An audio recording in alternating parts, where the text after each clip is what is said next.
So hello friends, welcome to the channel once again. We have completed the root basics of the guitar. After that we have completed the chromatic scale. Then we have completed the scale. Okay, we have derived scale from the chromatic scale. Now it's time to derive the chord from a scale. Okay, so basically what is a chord? A chord, why is a chord used? A chord is used give the richness to a note or tone. Okay, now when I was playing this, I was actually in the vocal, I was giving only one note, right?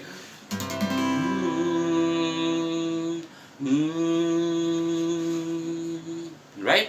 Now to increase the richness of this sound, what I'll select a scale in which this note lies. One note can lie in many scales, I am telling you, but as a musician it is up to me to decide what scale to play for this note. Okay, so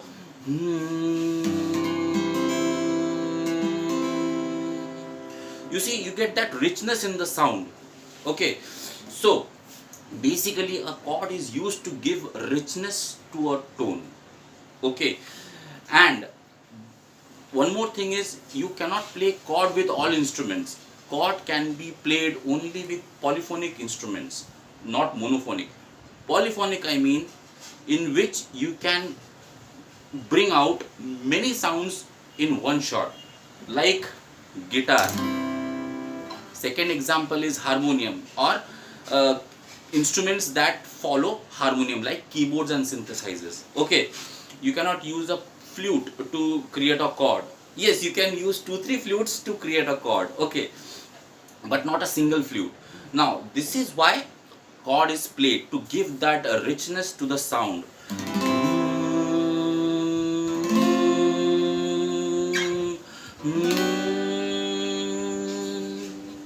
Right, now this is the use of chord. The chord is mainly used to in the background when a person is singing or somebody is playing the lead. So to give a weightage to that tone, to that lead, or create a background scale. You cannot play the complete scale, like play sa re ga ma pa dha ni sa all together and play. No, it will sound weird. To play that, to give a background to that scale, to give a background of the scale, you play a chord. Right? Now, what is a chord? We will take the reference of a scale. Okay, in scale we have 7 notes: sa, re, ga, ma, pa, dha, ni. Okay, these are the 7 notes, and then the next octave is again sa. Now, a chord, I am talking about major chord only. Okay, please do not confuse with minor chords, although they are related to each other, only it's a difference of half tone. Okay, but forget about it, don't get confused. Let's consider only the major chord. So sa re ga ma pa.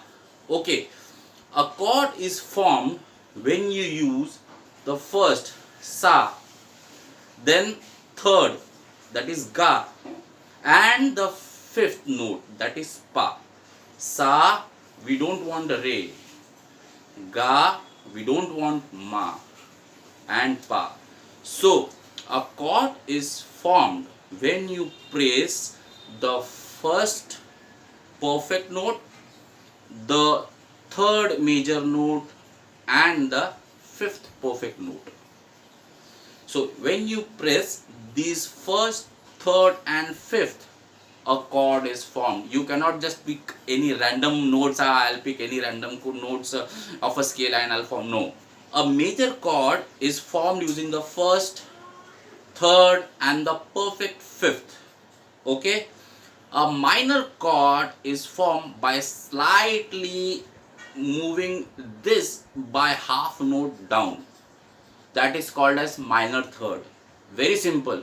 Forget it. If you are getting confused, just forget it. Just let's stick to the major chord, as this playlist will cover only the major chord. First, third and fifth. Okay, sa re ga ma pa, sa ga pa, and again we have 6 strings, so there will be one more sa. So a chord in Indian musical system is also known as sagapasa of a scale. Okay, so this was the theory of chord. Okay, again I repeat, sa ga pa, and again a sa, that is the next starting point of an octave. So using these 3 notes you make a major chord. Okay, from next tutorial what we will see is, first we will see the theory of how to make a chord on paper. We will draw the guitar diagram as usual every time that I do, and I will mark the notations, I will mark the notes, okay, with the first, third and fifth note of a chord. Okay, and then we will also see why we hold a chord the way we hold it. Okay, that is the finger positions of the chord, why we hold A chord like this, why we hold C chord like this, why we hold D chord like this, why we hold the chord the way we hold it. Okay, so for this part, for this video I am ending it over here. From next video I will start the formation of major chords and the placement on guitar and the finger positions. Okay, so see you tomorrow again with a new tutorial. Keep studying.